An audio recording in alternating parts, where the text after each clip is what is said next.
Good evening, ladies and gentlemen, and thanks for taking the rendezvous with us right here on Spectrum Television. It is the APM Bilingual Newscast making news tonight.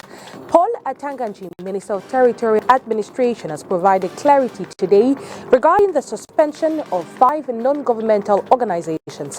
Well, he stated that the decision is primarily aimed at combating money laundering and financing of terrorism.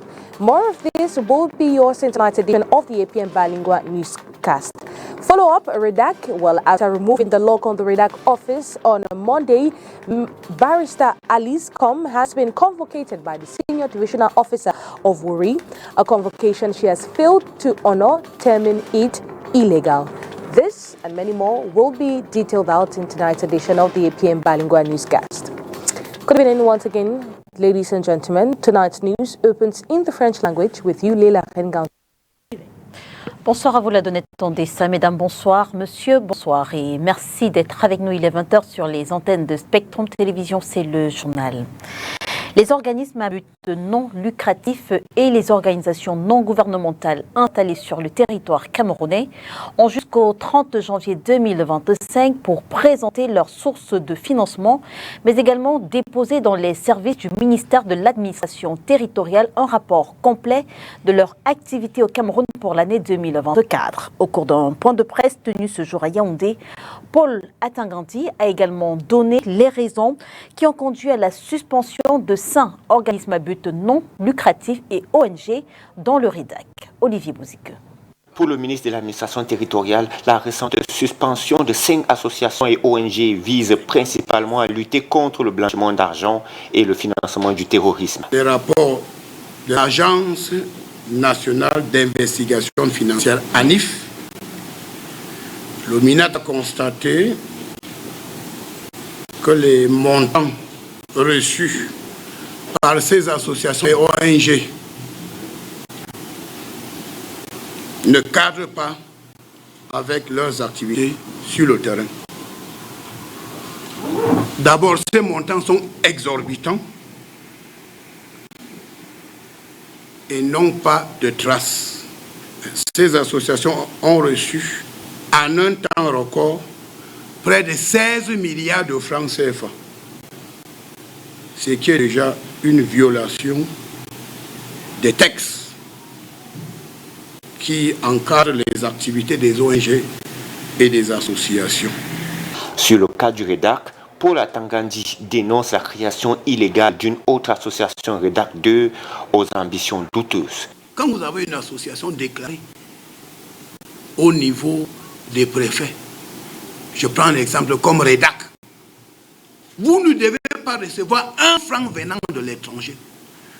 Toute donation faite à un organisme à but non lucratif d'un montant égal ou supérieur à 500 000 francs CFA doit être consignée dans un registre ouvert au ministère de l'Administration territoriale ou au ministère de l'Intérieur. Donc quand vous recevez déjà 500 000, vous devez le déclarer. Aujourd'hui, j'entends que les gens reçoivent 1 milliard, 2 milliards. Regardez la disparité entre 500 000 et 1 milliard, 2 milliards, 14 milliards. Là, il y a quelque chose qui ne va pas. Même les banques commerciales ne devraient plus recevoir ces fonds sans l'autorisation du MINAT, au risque bien d'être poursuivi de complicité, de blanchiment d'argent ou de financement de terrorisme. Tous les rapports d'activité des ONG et associations seront contrôlés. Le MINAT compte garder la main ferme. La loi doit être respectée. Ce que nous faisons, nous voulons mettre un terme à ce qu'on appelle la tolérance administrative, qui est nuisible au bon fonctionnement des institutions républicaines. Regardez à peu près, pratiquement tous les pays qui sont victimes de déstabilisation dans le monde, les financements viennent à travers et les associations et les ONG. Donc aujourd'hui, il est question de rappeler aux promoteurs des ONG et des associations qu'il existe un cadre légal. D'abord au Cameroun, il y a un cadre légal dans la zone CEMAC. il y a également un cadre légal à l'international. Il faut noter que cette mesure intervient dans un contexte préélectoral controversé. Plusieurs organisations de la société civile ont qualifié d'illégal les arrêtés du ministre de l'administration territoriale. Et on a pu lire ce matin sur les réseaux sociaux une convocation du préfet du département du Vouri adressée à Dame Alice Com. Alice Com, PCA du REDAC, convoqué à 11h ce mardi au cabinet de M. Vogo Siliac Marie. L'avocate rencontrée ce jour à son cabinet fait savoir que lors de réception de cette convocation l'empêche d'y répondre. En rappel, la COP-PCA du REDAC a brisé hier les scellés apposés sur cette ONG, organisation non gouvernementale, jugeant l'action illégale. Oriane Danquin pour ce follow-up. La convocation du préfet du département du Vouri, transmise Maître Alice Com ce 10 décembre 2024, est également jugée illégale. Monsieur le préfet me convoque pour 11 heures aujourd'hui, à 1 heure de la convocation, et m'envoie, je reçois le papier sous couvert de la chefferie. Évidemment, la chefferie devait chercher parmi les habitants de Canton Bel où se trouve Maître Alice Com, que le préfet ne connaît pas. Et donc, moi, je lui dis que je ne suis pas au chômage. Je suis occupé.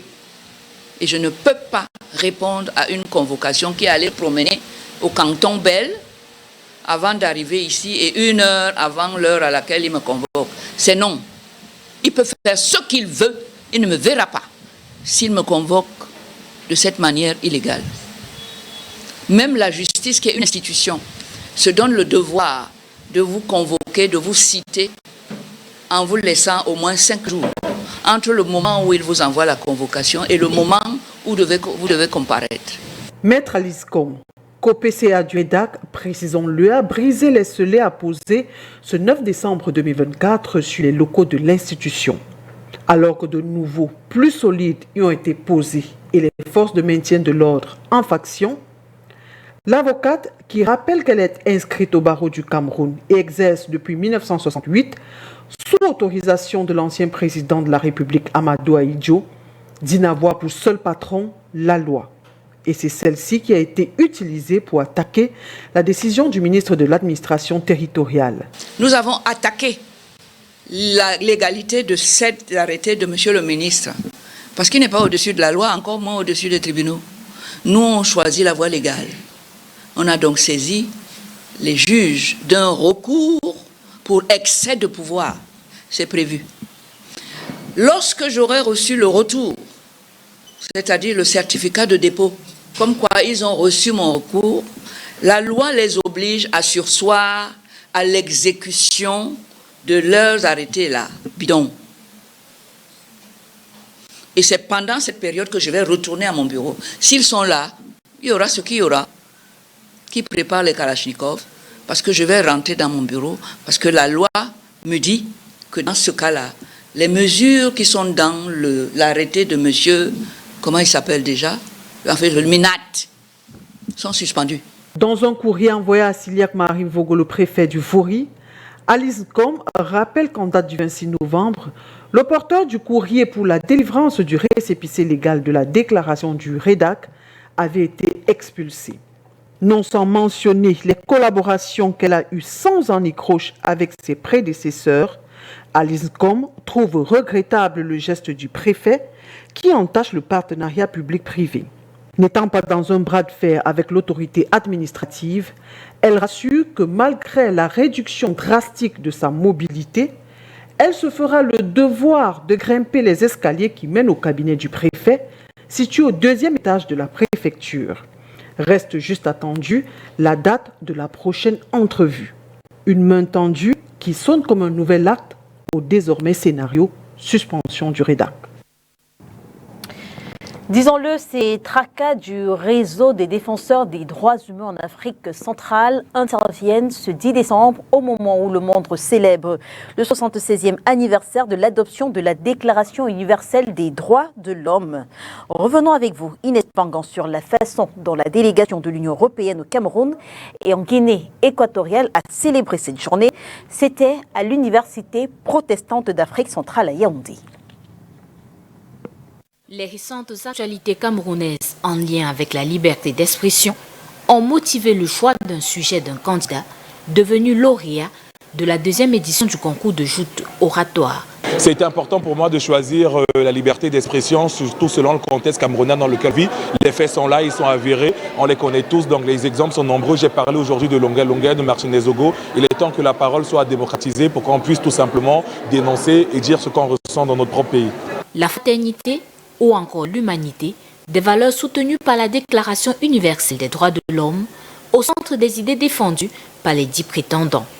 D'ailleurs, le prétexte de l'organisation de ce duel d'arguments à l'Université protestante d'Afrique centrale, c'est la commémoration de l'anniversaire d'adoption de la Déclaration universelle des droits de l'homme le 10 décembre 1948 à Paris par l'Assemblée générale des Nations unies. C'est le 76e anniversaire. C'est une déclaration qui est plus que jamais vivante dans le monde parce que nous connaissons beaucoup de crises dans le monde. Vous savez, en Ukraine, en Syrie, au Moyen-Orient, en Afrique, en RDC, au Soudan. Et les droits de l'homme, les droits humains sont très importants.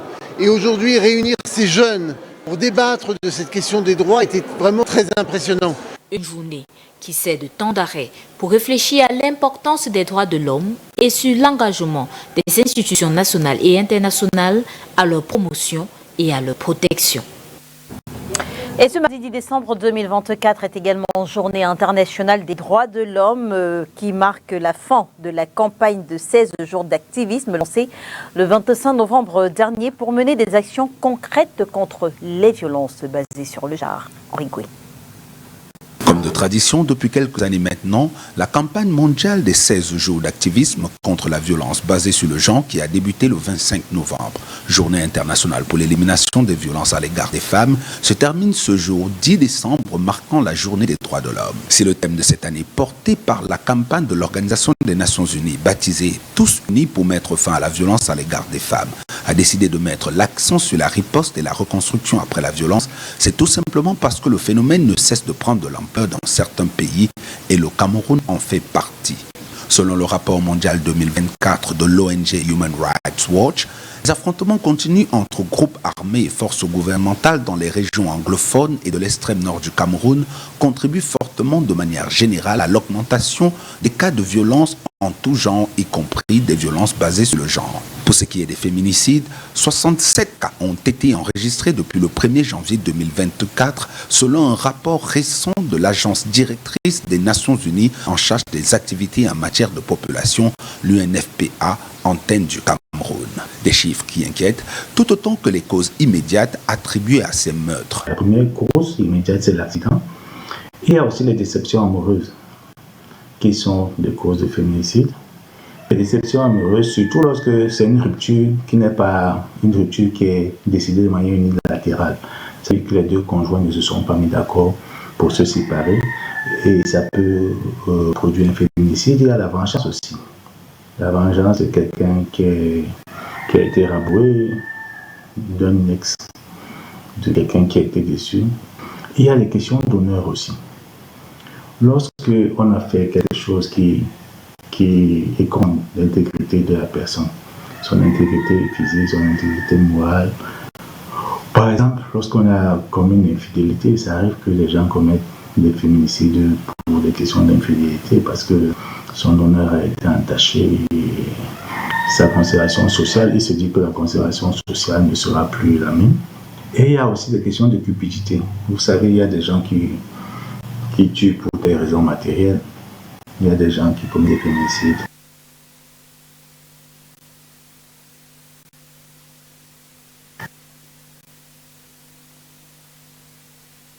L'argent avec des biens, ainsi de suite, pour des raisons vraiment très très basses. Des raisons très basses selon le psychologue et même des considérations sociales qui puisent pour la plupart leur fondement dans le manque de respect des droits humains des femmes, privant ainsi de nombreuses familles ainsi que des foyers de sœurs, amies, épouses, mères et bien d'autres arrachés à la vie de façon tragique. Les 16 jours d'activisme contre les violences basées sur le genre sont là pour nous rappeler qu'il s'agit de l'affaire de tous, surtout qu'il est possible de prévenir certains féminicides. Quand les tensions commencent, il faut engager aussi la communication pour que le problème ne s'aggrave pas. Mais si le problème s'aggrave et que vous commencez à constater des actes de violence qui prennent de l'ampleur au fur et à mesure, il faut trouver un moyen d'arrêter cette relation qui risque de devenir toxique et qui peut arriver à un féminicide. Pour éviter le pire, il vaut mieux être 2 personnes averties plutôt qu'une, d'où les conseils aux hommes. Le premier conseil, c'est de ne pas, comme on dit vulgairement au Cameroun, ne pas mettre les organes. Ça veut dire que c'est bien, une relation, c'est bien qu'on a une relation avec quelqu'un, une relation amoureuse et tout, mais il faut s'impliquer, il faut aussi savoir se détacher à un moment donné. Parce que ceux qui commettent les féminicides, c'est ceux qui se laissent dominer par leurs émotions. Il faut aussi savoir lâcher prise.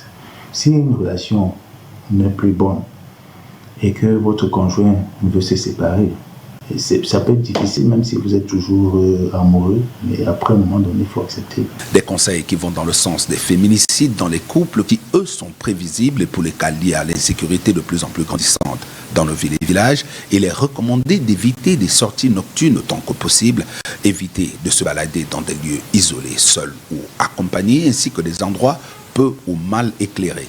Il est important de rappeler en ce jour que lutter contre les violences basées sur le genre, c'est aussi se battre tous ensemble pour protéger le droit à la vie, à la sécurité et à la liberté de toutes et de chacun. Revenons sur ce point de presse tenu ce jour à Yaoundé par le ministre de l'Administration territoriale. C'était également l'occasion pour Paul Atangandi de lancer un ultimatum aux églises dites de réveil. Je vous propose de l'écouter. En ce qui concerne les églises, il n'y a que le chef de l'État, son Excellence Paul Biya, qui peut autoriser l'existence légale d'une église au Cameroun. Donc les églises de réveil, là, je préfère leur dire de commencer à fermer avant que je ne me penche sur eux. Ces églises de réveil à gauche, à droite, là, je préfère leur dire commencer à plier bagages.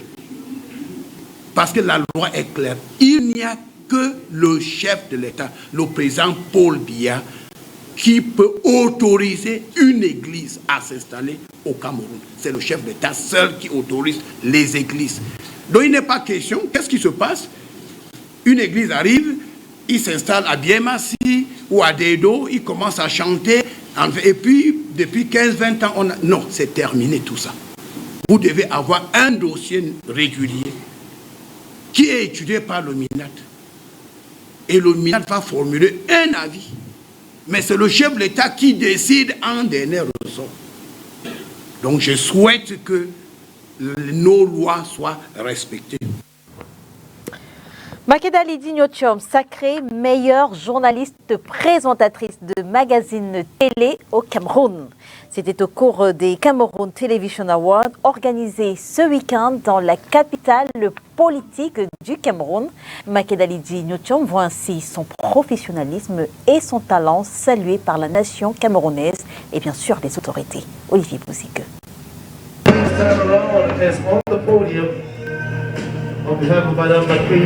En direct du Palais des Sports de Yaoundé, le monde entier assiste au sacre de Spectrum Télévision. À travers son directeur, le top management se réjouit du travail abattu. On behalf of the management of STV, I want to say thank you to the team who usually support each member of the channel to make sure that you get whatever information comes out there.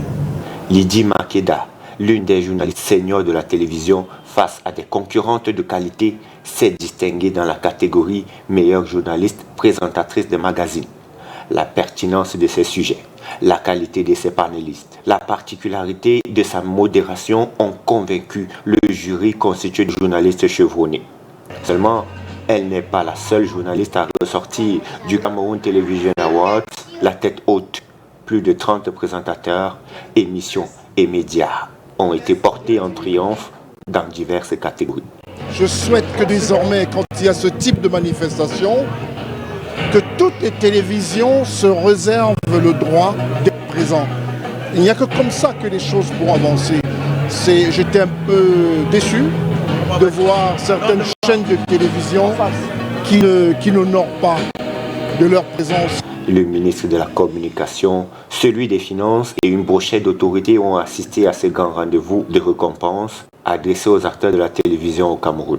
Cette deuxième édition a répondu aux attentes des pouvoirs publics. Je crois qu'il faut soutenir cette initiative de Mme Bodian L'année prochaine, il y a peut-être une 3e édition. Alors je saisis l'occasion pour exhorter l'ensemble des journalistes de l'audiovisuel à être présents.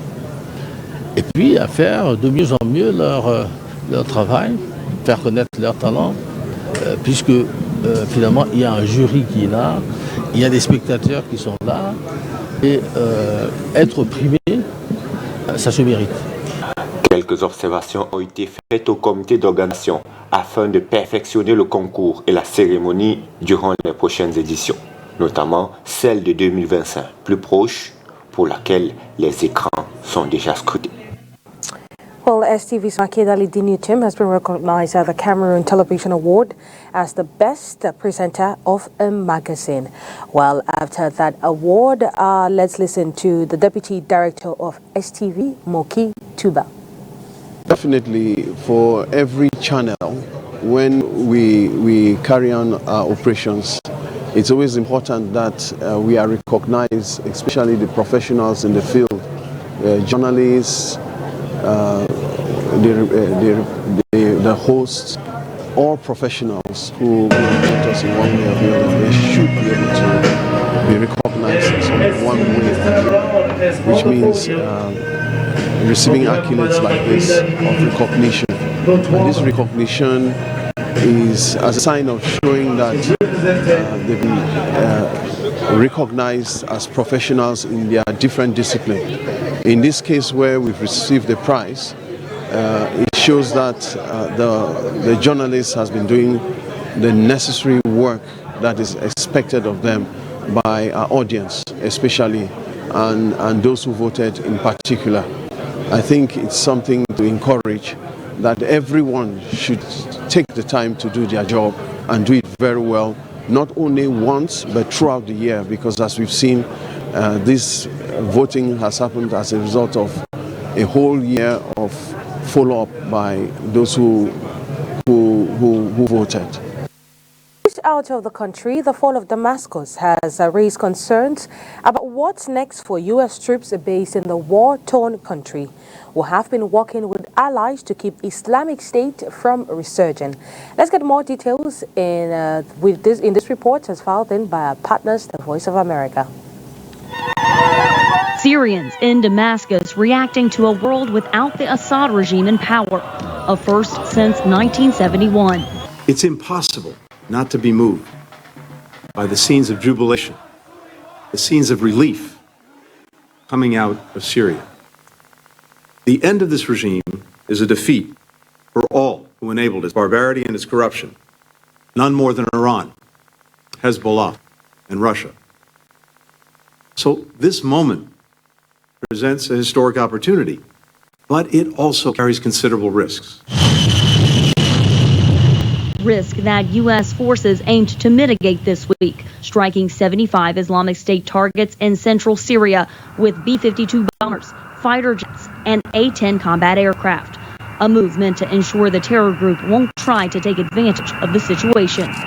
The real danger moving forward over the next 48 hours is that if the Islamic State escapes its prison camp at Al-Hul, then you could have thousands of militants, thousands of extremists, not only spreading across Syria and the Middle East, but also Turkey and Europe as well.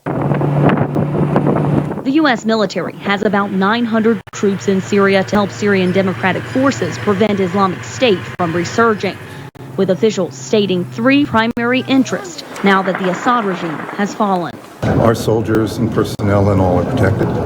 We want to make sure that our allies are safe and secure. We want to make sure that there isn't a humanitarian catastrophe. The ousted former president has fled to Moscow. Analysts say the fall of Syria has weakened Russia along with Iran. They've lost Hezbollah, or at least the ability to supply them. They've lost Syria.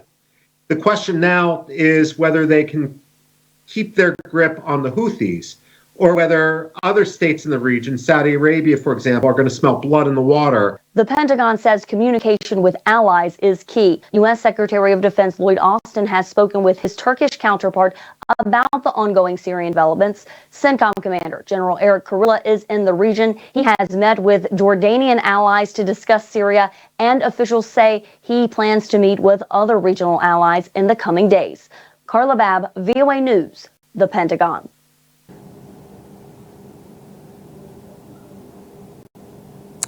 In sports, match day 2 of Cameroon's top flight kicks off this Wednesday with 2 interesting encounters at the Rumdiaja Stadium in Garoua. Ahead of these games that will be played on Wednesdays and on Sundays, well, we propose to you a roundup of match day 1 that concluded last week. Let's get more in this report. The opening day of the Elite One season delivered a thrilling spectacle across 8 matches, featuring 5 wins and 3 draws. Away teams showcased their mettle with AS Fortuna, PWD of Bamenda, and Canon of Yaoundé, all securing victories on the road. Home fans had reasons to cheer as Union de Douala and Victoria United clinched wins on their turf. Defenses were on point with 8 clean sheets recorded. A total of 16 goals were netted, averaging 2 goals per game. The second half proved more prolific with 10 goals compared to 6 in the first half. The goals were spread across the minutes, with the final quarter hour being the most productive, yielding 4 goals. Alexis Yuguda of Gazelle FA had the honor of scoring the season's first goal. Frederic Jardel Songe of Victoria United emerged as the top scorer with a brace, while Asen Mangana of Asro of Douala led the assist chart with 2. Impressively, 68.75% of the goals were scored by under-21 players, highlighting the league's youthful talent. Gervais Edimo of Asro of Douala is the youngest goal scorer. In the standout matches, Victoria United thumped Young Sports Academy 3-0, with Richmond G and Frederic Jardel Songe finding the net. Gazelle FA fell 1-2 to AS Fortuna despite taking an early lead through Alexis Yuguda Kada. PWD edged Pantin Dundee 1-0, and Canon Sportif secured a 2-0 win over Bamboutus of Buda. The most dramatic encounter saw Young of Douala triumph 4-3 over Asro of Douala in a 7-goal thriller. Well, that report puts an end to tonight's edition of the APM Bilingual Newscast. Do have a wonderful time in the company of our program. See you tomorrow, same time, same station. You've got with him. Good night to you, Leila Henkansu. Bonsoir à vous de la Donnette en 10, mesdames et messieurs. Merci de nous avoir suivis. On se retrouve dès demain 20h sur les antennes de Spectrum Télévision, si bien sûr Dieu le veut. Bonsoir.